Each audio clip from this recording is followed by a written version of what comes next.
முருகன் கோவில் திண்டுக்கல் மாவட்டம் ரெட்டியார் சத்திரம் அடுத்த ராமலிங்கம்பட்டி போகர் நகரில் அமைந்துள்ளது.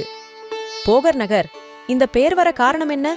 இந்த பெயருக்கு பின்னாடிதான் இந்த பாதாள செம்பு முருகன் கோவில் உருவான கதையும் இருக்கிறது.